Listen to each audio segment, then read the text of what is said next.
Hey y'all, get ready for Conversations with Deborah Franklin. Sit back, relax, grab you something to drink because we're getting ready to dive right in with conversations for the grown and sexy.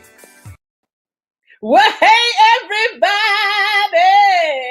Yeah, I'm feeling a little churchy tonight. I ain't gonna even lie to you. Y'all, let me tell you. When I tell you God has been doing a new thing in my life, God has been showing me some things. I felt like I really wanted to come on here and just start acting like we was at church and we was at old-fashioned testimony service and just come on in and tell everybody, hey, I'm saved and I'm sanctified. Ha! And I'm filled with the Holy Ghost. Yeah, that's what I felt in my spirit, y'all. I really felt it in my spirit, but I guess I already did it because, sometimes you just got to wake up with a spirit of expectation. You got to wake up with a spirit of exaltation. You got to wake up giving God all the glory and all the praise. Y'all, I promise you, I'm just feeling that thing deep down in my soul tonight. Let me calm down. Because when I tell you, when I start to look around and I start to look at what God has been doing for me, when I start to look at how good God has been to me, how he woke me up this morning, how he started me on my way, how he kept me safe in my own mind. Y'all, I just don't know. When I look at how far God has brought me to just this point, I don't even know what to tell you. God, well, girl, y'all, you just don't know what the Lord has done for me. You just don't know how he set me free. Yes, y'all, I'm feeling this thing tonight. When I tell you, I looked up and I said, God, why are you doing this? What is going on? And I said, I've been experiencing some things. I've been going through some things and I just been like, oh my God, what is going on? And it's just like, I started to just think about all the stages that I have gone through in my life and all the things that have gotten me to just this point. I just said, God, I thank you. Because then I started to think about, I had been experiencing some things. I had to just do everything. And I said, God, what is this? What is going on? What is this? Is this a mirage? Is this something that you just put in the optical illusion in front of my face? And I said, you know what? Hold up. I said, God, did you drop that word in my spirit? And I said, okay, this is what it means, y'all. A mirage is an optical illusion caused by atmospheric conditions. Atmospheric, we're going to come back to that. Especially the appearance of a sheet of water in a desert or a hot road caused by refractions of the light from the sky, the heated air. Y'all, that right there. I said, okay, God, it's not a mirage. It's not that. It's because you are shining the light through your spirit and through your power. Because see, that atmospheric thing that you're feeling is how God is getting ready to move in the atmosphere. If some of y'all showed up last week, I was talking about that our breakthrough was right around the corner because you should be feeling it and know that it's not a mirage. It is real. It is real because God is showing up in a different way, guys. He's getting ready. He's showing you things and you can't think that it's an optical illusion. You can't think that it's not real. You can't think that you're not prepared for this. You got to know beyond the shadow of doubt that God has called you for this. God showed you this. You think about you be like, oh God, this what you're giving me is too big. Oh God, this can't be for me. Oh God, yeah, it is. It's not a mirage. It is not a mirage. It is for you. You have seen it. God is giving you a glimpse of it. It's just through the atmosphere. He's giving you a glimpse of where he's getting ready to take you. You are prepared for elevation. Because elevation is in your future. Elevation is in your now. Elevation is for you now. Stop shaking it off. And guess what? Your elevation, you're going to be able to get called and you're going to get elevated on your terms, not somebody else's. You are getting ready to come out of the shadows of whomever you have been lurking behind because it is time for you to go to the forefront. It is time for you to stand out. It is time for you to come out and show people and show the world what God has implanted and stored in you. God is getting ready to take you somewhere like you've never been before. But you got to remember that is not a mirage. It is not a mirage. Y'all, and let me tell you, y'all just got to go to Proverbs. Go to Proverbs 3:5-6. Trust in the Lord with all your heart and lean not to your own understanding. In all your ways, submit to him, and he will make your path straight. See, that right there is telling you that it's not a mirage because God showed it to you. And if God showed it to you, it is facts. And I'm gonna tell you, the road might be a little rocky.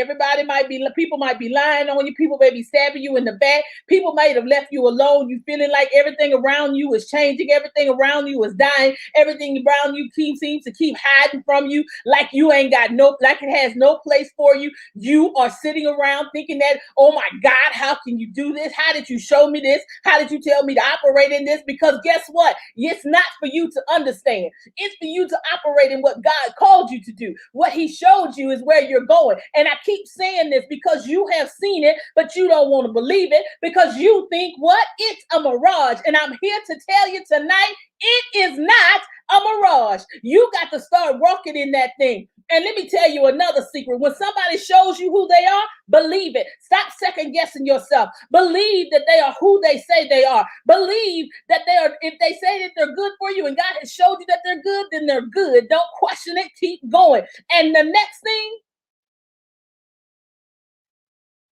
I'm going to have to pause on this one. Set your boundaries. Set your boundaries and know for sure, what is a deal breaker. I'm going to let you sit right there on that one. See, the problem is some of y'all, including myself, have set boundaries, but we've let people cross them. We've set boundaries, but we didn't identify what our deal breakers are. That's why we have been held back. Now, starting today, I want you to look into that mirror and I want you to say to yourself, I am not accepting anyone into my circle, into my space that has something that is a deal breaker. I'm not trying to fix the problem. I'm not trying to go forward in the problem, because if it's a deal breaker, guess what? The deal is broken. The situation is off. The contract is done, because it is a deal breaker. And that's what you have to start living by, because that's how you keep getting caught up and thinking things are a mirage, because you keep operating with people that are doing things that are deal breakers. And you're not accepting that the deal is broken because you keep trying to fix it. Baby, it's shattered glass. Let it go be shattered. Let it stick someone else's in the foot. But it's time for you to move on and step up and do what you're supposed to do. And accept that this is your new season. Just like on that contract, when it says, when you get ready to click to go to the next level, it states, do you accept the terms and the conditions of this agreement? And baby, when you check yes, you got to check yes, because God is getting ready to take you there, and you got to be ready, because you are called to this. You are born to this. And yes, if nothing else from this motivational moment, stand up, walk proud, walk tall, because you were called and destined for this, and know that it's not a mirage. Well, all right, y'all, we coming back in a few minutes right after these words from our sponsors for tonight's show. And y'all, it's gonna be fire. It's gonna be a beast. All I got to tell you, to be or not to be a wifey, that is the question. I'll be right back with you.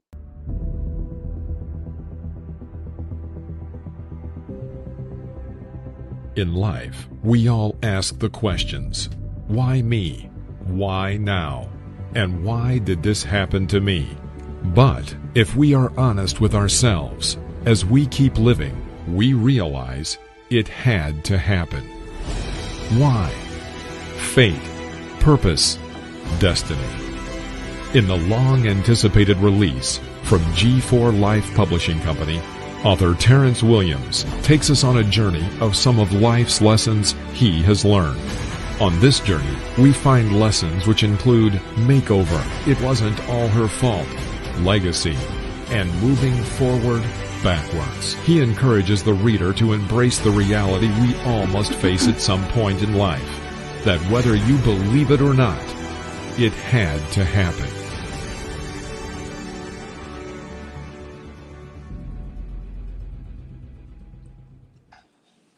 Well, hey, our guest is in the building.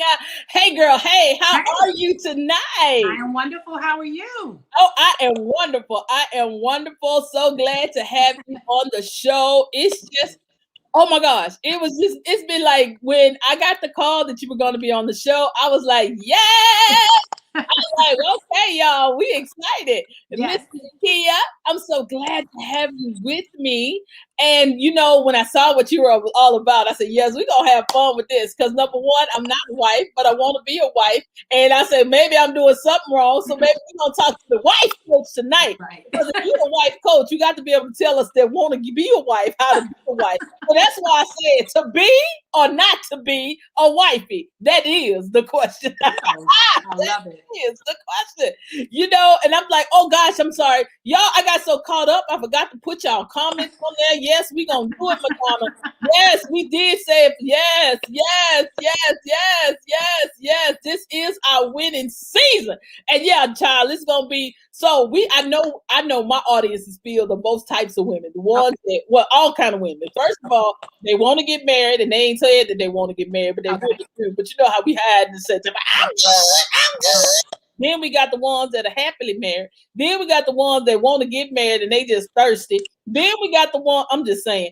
And then we got the ones they married, but they ain't really married because they still got something else on the side. So you know what I'm talking about. See, women do it too, but we don't want to talk about it. But we here to go cut all that and cut to the chase and just have fun tonight. So y'all get your questions ready. Start bringing them in because we are ready. Yes. Before we get started, because I'm like on fire tonight, y'all. I'm hot tonight. So why don't you tell the people who you are and what you do and who you serve? Absolutely. Well, I'm already motivated from the motivated moment, that you kicked off on the show. So I'm hot too. But I am so excited. I am Lakia Brandenburg, better known as the Wife Coach.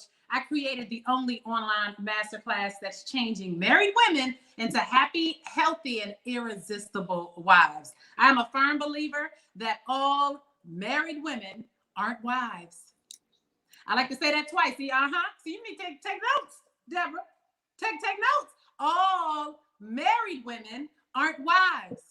So as the wife coach, I teach my women to know the difference so they can be the difference, and you will see and feel the difference in your marriage. I've been married to my boo, my baby daddy, Derek, for 11 years. And guess what? Although I am married, I wasn't always a wife. Pow and wow. Yeah. Pow and wow. See, that's why I need to go get me some sound effects. So I go that part. Yeah. That part. Mm-hmm. Yeah. But that's a powerful statement. But so what does that mean? You were married and you weren't a wife. What does that really mean? Well, let's go back to the foundation. Let's go back to the word.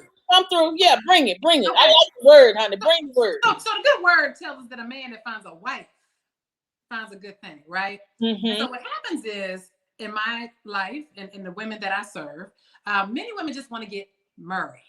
Like that's the next step in their relationship. Like we've been together, we done gone together forever. That my boo thing, we went steady. We've been, together 5 years. The next step is marriage. But we don't understand that being a wife is an assignment.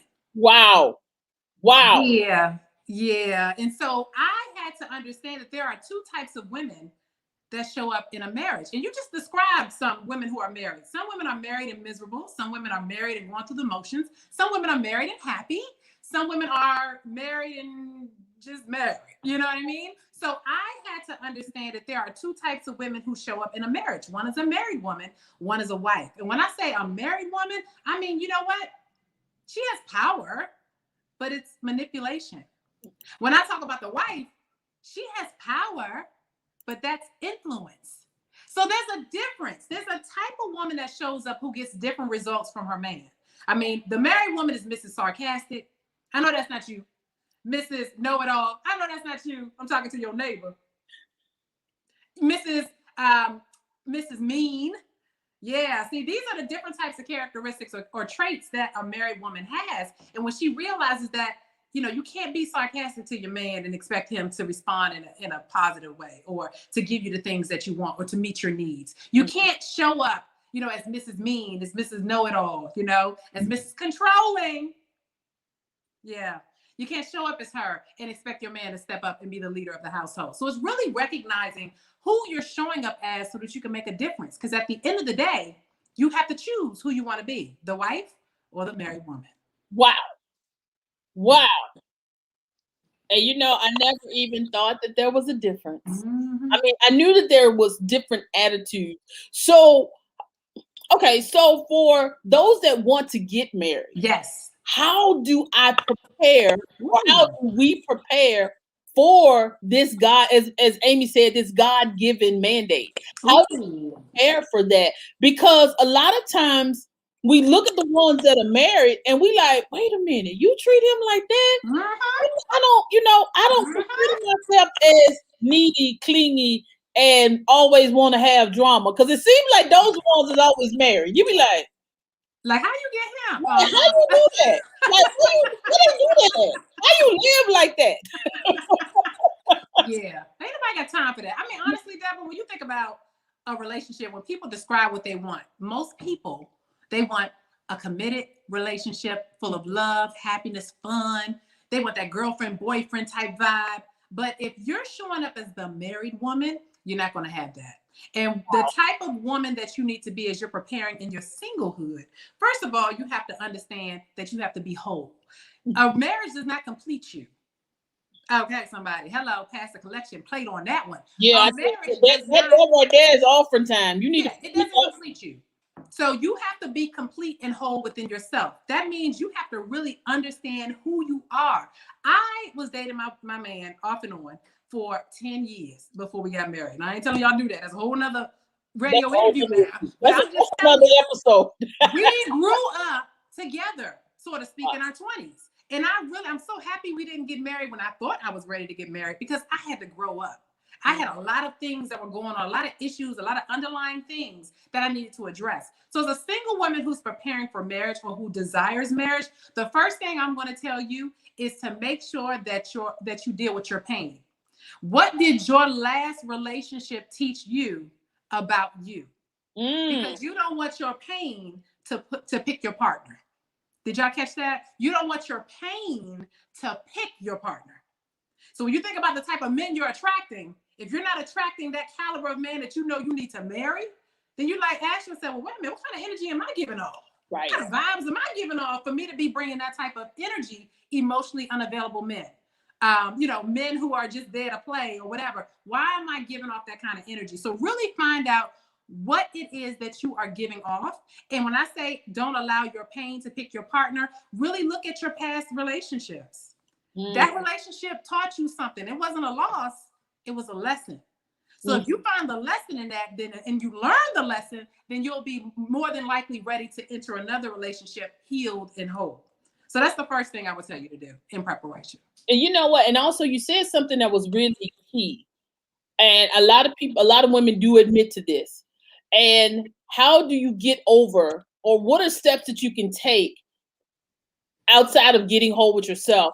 Or what could be a practical application of how do I change to stop attracting the same kind of man? The same mentality, same thing. They just one might be 6 feet, another might be 5 feet, another might be dark skin, light skin. Then let's flip it all the way over. Somebody might be white, somebody might be Hispanic. But when you really nail it down, they the same dude. So because I said all of those nationalities, because sometimes people say, well, I'm just gonna go get me another kind. Right. But then it's the same person. So how do we get out of that cycle? What is one thing? Yes, I can become whole, but even when in your wholeness, you still tend to kind of gravitate to what's familiar. Absolutely.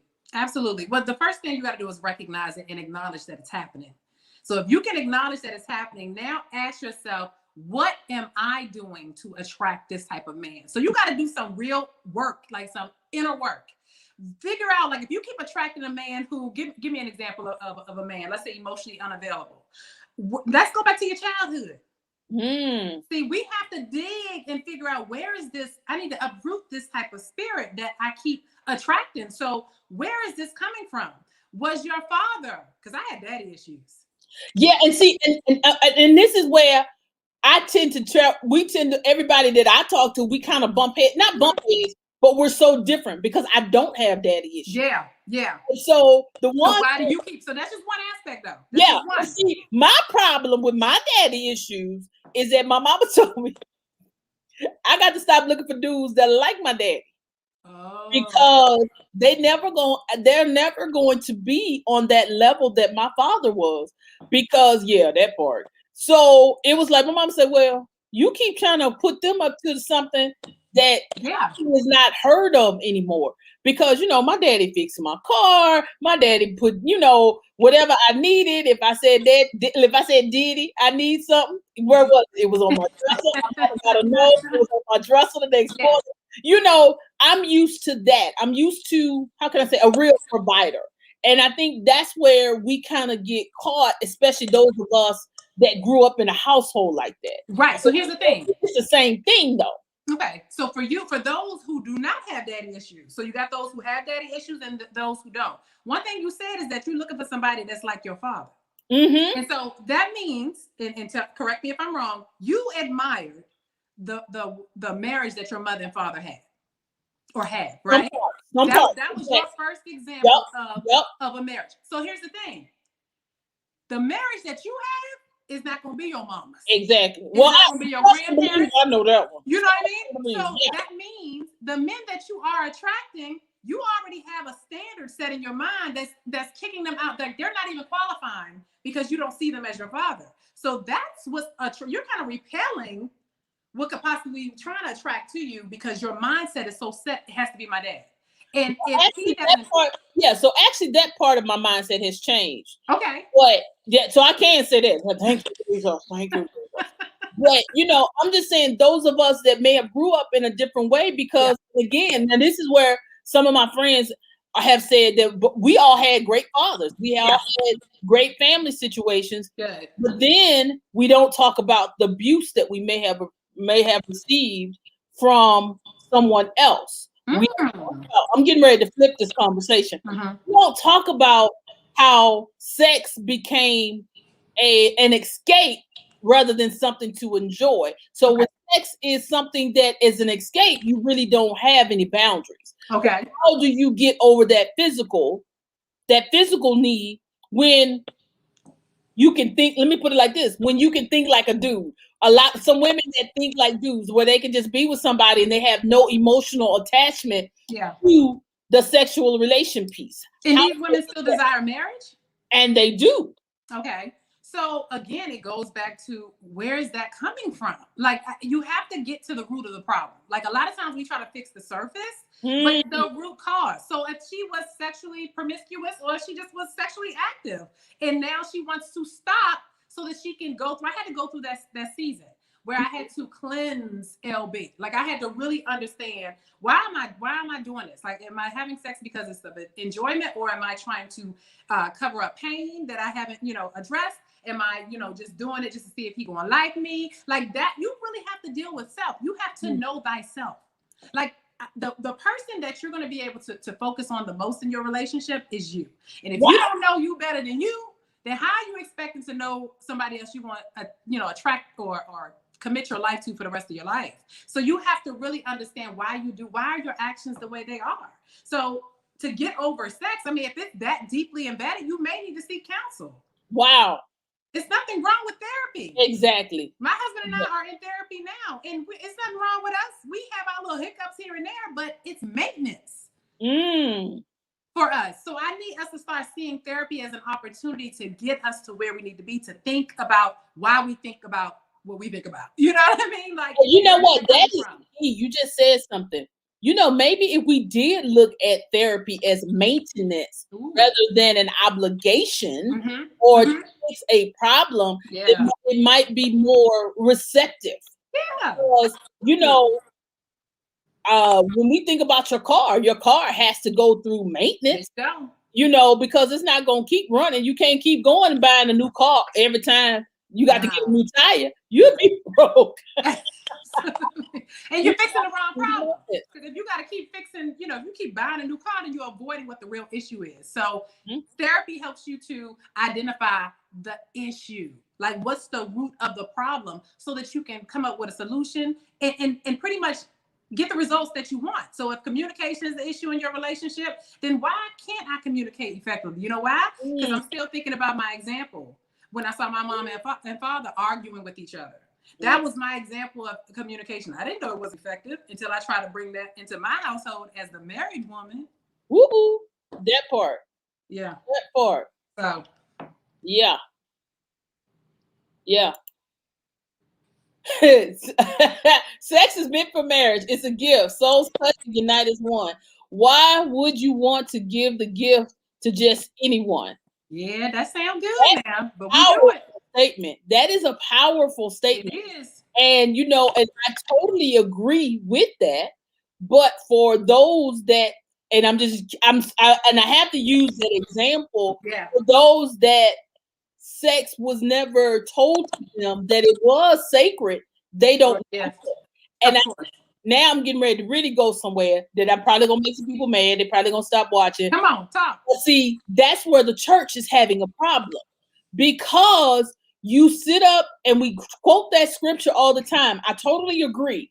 But those that were not taught that your body was sacred, taught that sex was sacred, we didn't know. And let me just go ahead and take it another step. Some people's first encounter with sex was in church. So they don't know that they know now, but I'm just saying at that point, they don't know that that's not right. Yeah. And I feel like there's more of those people in the world than it is those that were raised to know that your body is a holy temple, that your body is a living sacrifice to Christ. And yes, and I think that's where we have to make that change now. Know that we are a temple, and it is, like you said, going through that cleansing and going to that next step. Yeah.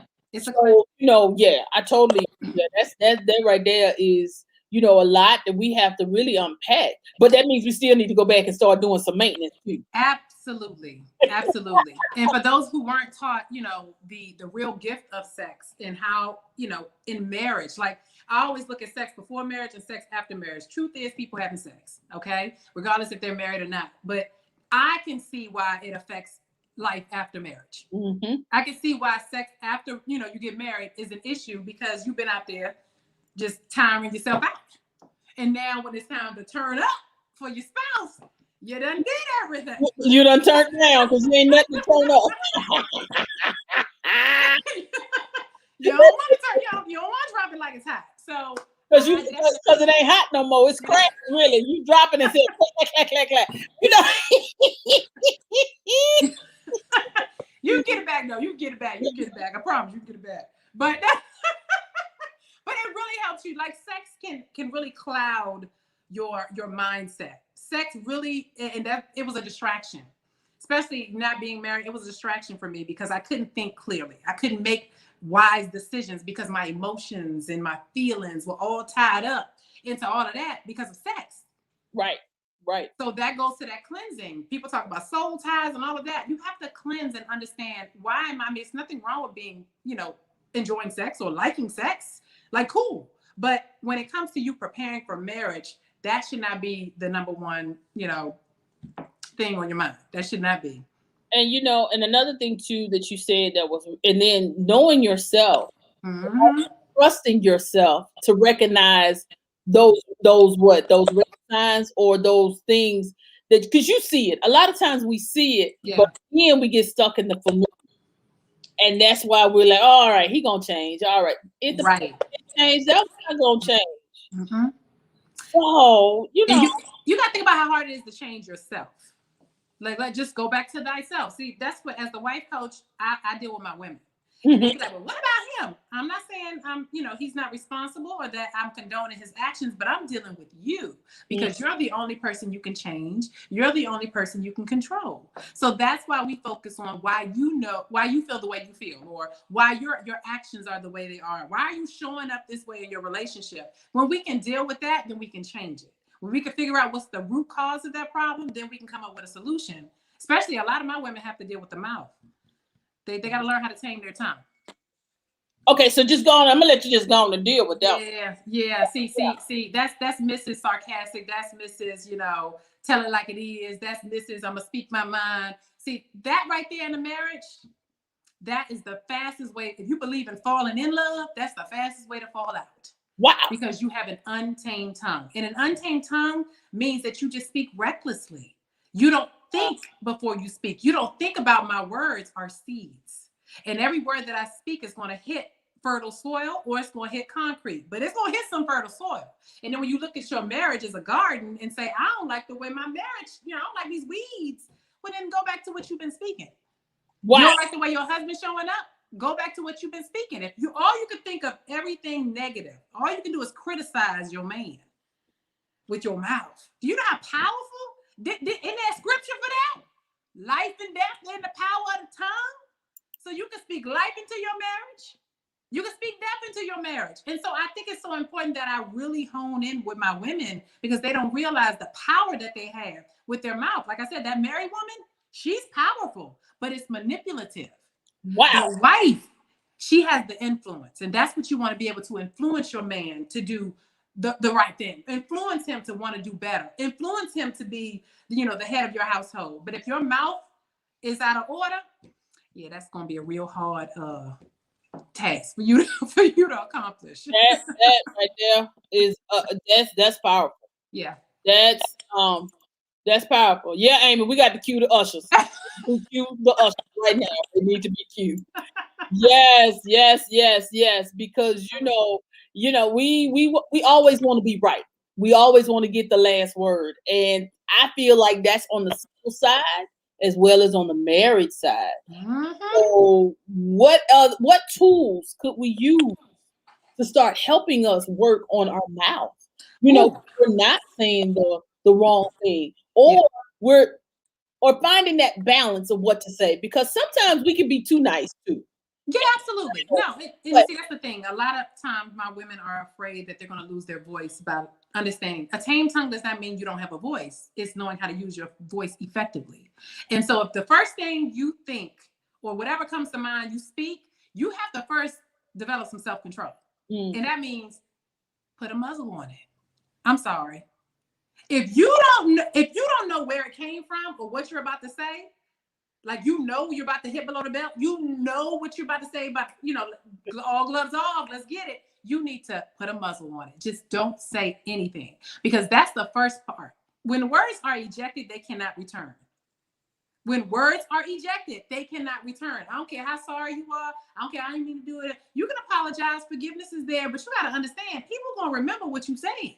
And so if you want to make sure that what you say is not being planted in your life, just don't say anything first. Figure out, where is this coming from? That goes to self-development, wife development. But this goes back to why? What? That's I was sarcastic in my household. So then when I say that's growth. So when you learn to identify where it's coming from, then you can say, wait a minute, hold up. I wouldn't want to be talked to like that. What I'm about to say is not nice. But see, that takes maturity. That takes self-control. That takes self-discipline. So it's not a one fix type thing. Like, all you got to do is say a good thing and say it. No.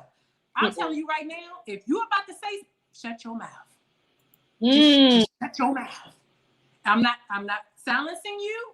I just want you to make sure you're not spitting out venom or saying things that are going to create more harm than healing. Ooh. Yeah. That's bad when you the snake in your own house. Yeah. That's not cute. That's not cute. No, it's not. It's not. It's not cute. And a lot of women, they don't realize it, but their words are pushing their men away. You want to draw him in. Like your words, in there scripture for it? Come on, y'all. Pleasant words are like what? You see what I'm saying? Like it's a honeycomb. Like your words are like honey. When you affirm him, he wants to. It's like a bee. Like, hey, baby, I want to be near you because you're speaking my language. But if you say things like vinegar, that's what you're repelling your man. You're pushing him away. And then you want to know why he don't love you the way you want him to, or why he don't talk to you or open up. Because you don't know how to talk to him. So what tips can we give women? Because a lot of times we might listen to what we're saying, but in our minds, we sound like we're right. In our minds, especially when you grew up in that household, like you said, arguing was a norm, or yelling was a norm, or people that talked soft were considered weak. So what are some steps or just one or two tips that we can give our ladies tonight to just start to turn around to listening how they communicate and listen to what they were saying? Because someone else said that sometimes it's not what you say, it's how you say it.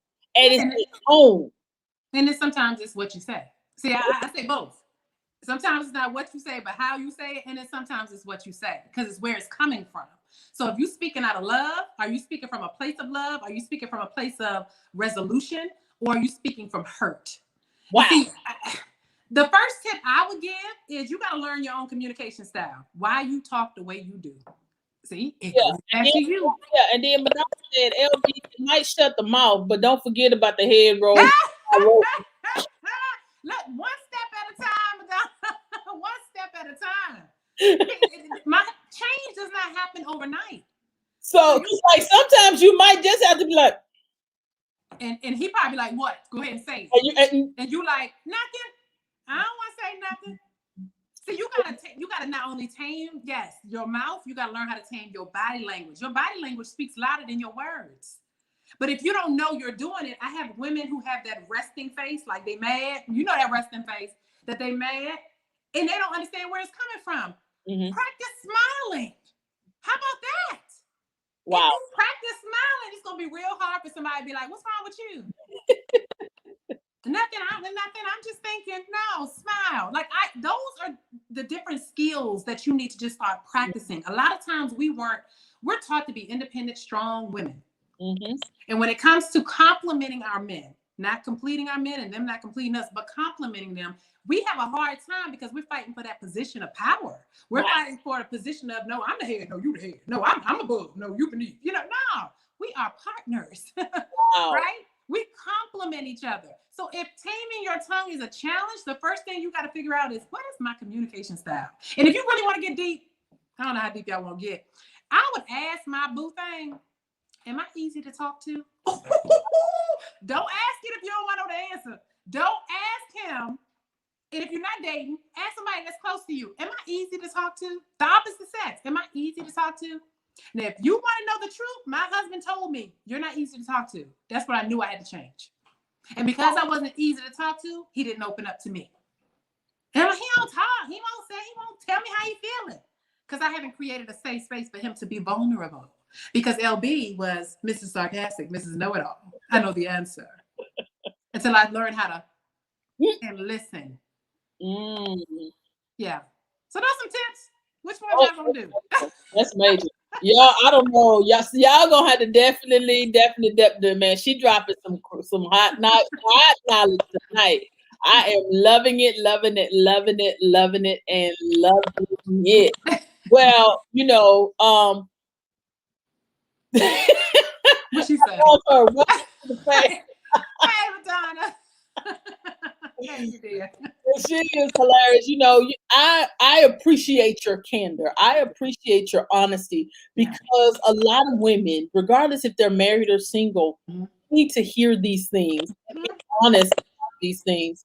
Because a lot of times, not only are we messing up our marriages, we're messing up our relationship because we don't know how to communicate or with silence. Ooh. Sometimes silence is golden.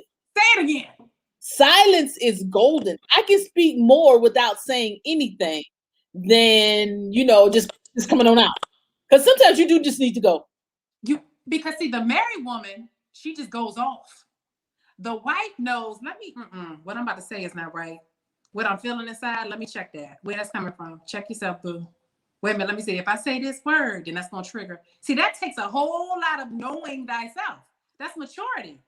And sometimes, boo, it's not him, it's you. That part. So, it's like, I appreciate that because I like being candid. If people know I'm straightforward, I'm like, I'm gonna call it what it is. I'm gonna call it what it is, and I'm going to sleep. Yeah. But, on that note. I know. It's amazing because I appreciate too you telling us the difference between a wife So that goes back to our first question: to be or not to be a wifey. That is a major question, because to be a wifey, to be a wife, and not just letting somebody say, "Oh, that's my wifey." See, the problem is we carrying titles that you're not ready for. Ooh, you ain't ready for the assignment. You ain't ready for the assignment. And to be a wife is a major assignment. Yes. And then what about those women who are afraid of their assignment? Or, they want to be a wife, but it looks like the men that are coming to them, they keep going for the bozo because the person that's for them scares them. They don't want to be with somebody that's of influence or someone that has that persona of being like that type A, and to run from that. And that's probably who God is putting in their circle, but they keep pushing that person away. Well, I often tell my singles, and you might lose some followers from this one.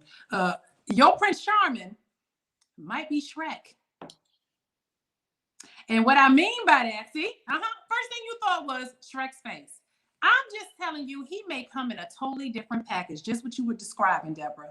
He may come in a totally different package than what you expect or what you're anticipating.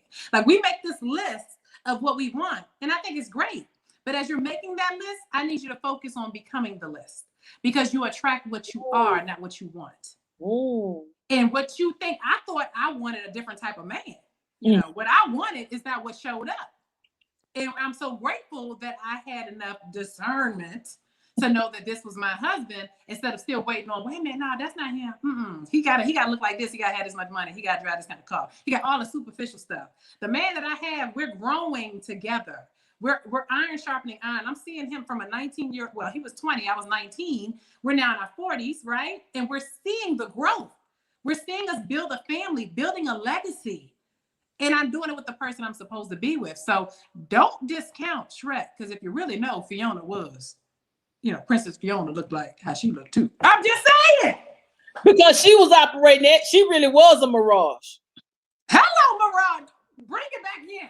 Bring in the motivational moment. She really was a mirage, because she looked like something that she totally was not. And I think that's another thing. We keep showing up as our avatars. Ooh, good one. And good one. Show up as our avatars. We are, you know what? We are attracting our avatar. There you go. That's what you're attracting. You're attracting your avatar. Yes. And it's like, you got to start showing up as you. And I think that, that part. But you got to know who you are. Yeah. And the only way to know who you are is to know thyself. Understand what makes you tick, what makes you happy. How can you date yourself?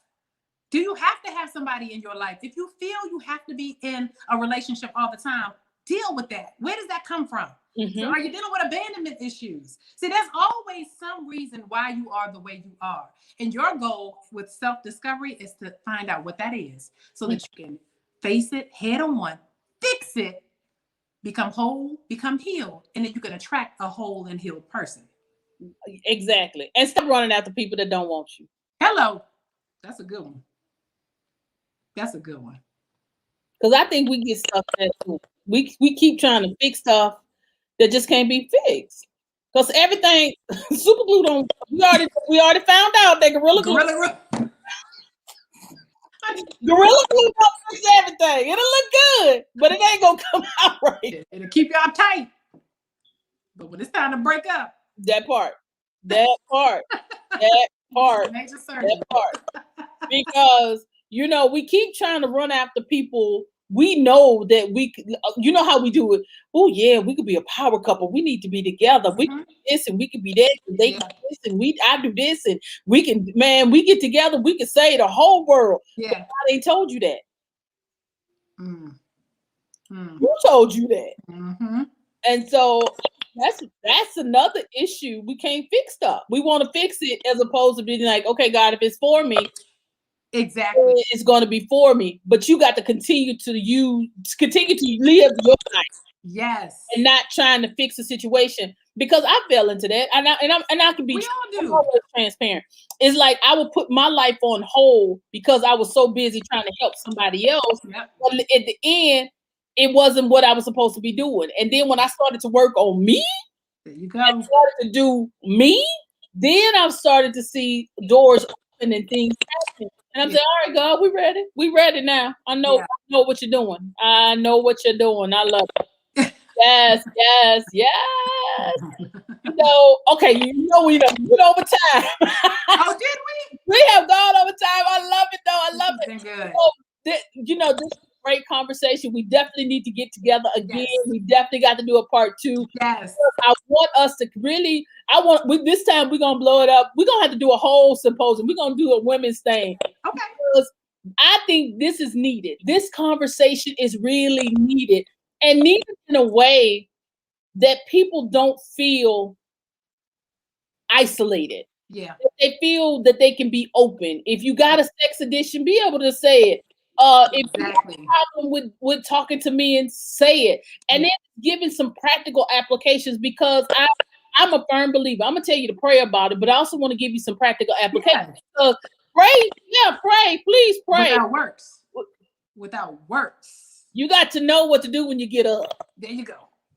Say the prayer and put some work behind it. That part.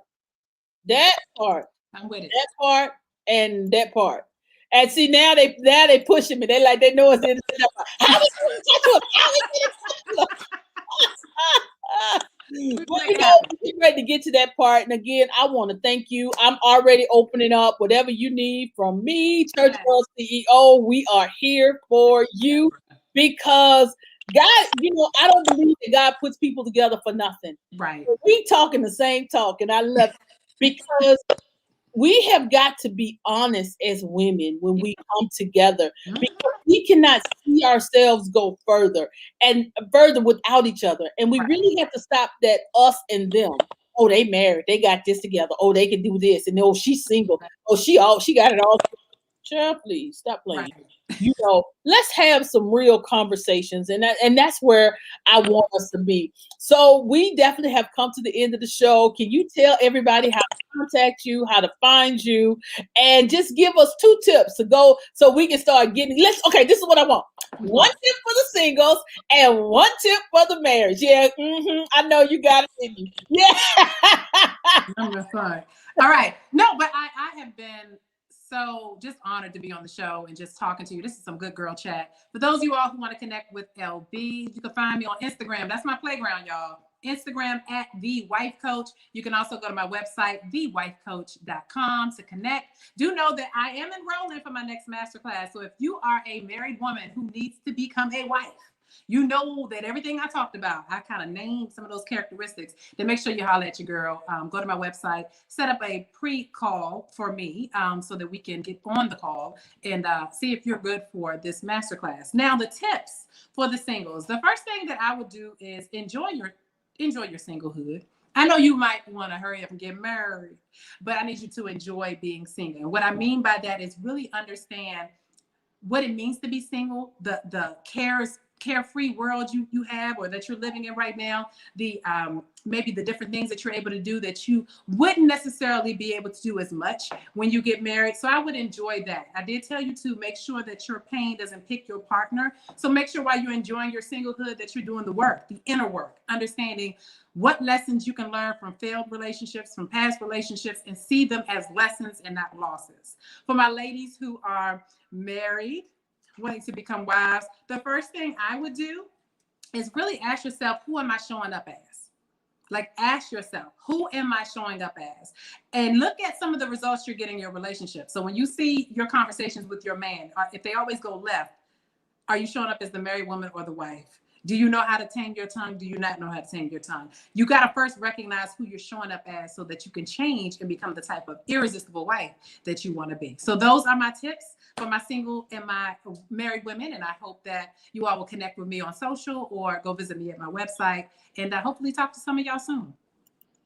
Awesome. This was amazing. Yes, it's been fun. It's been real. And I love you to life. It ain't nothing you can do about it, y'all. I'll see y'all soon. Peace.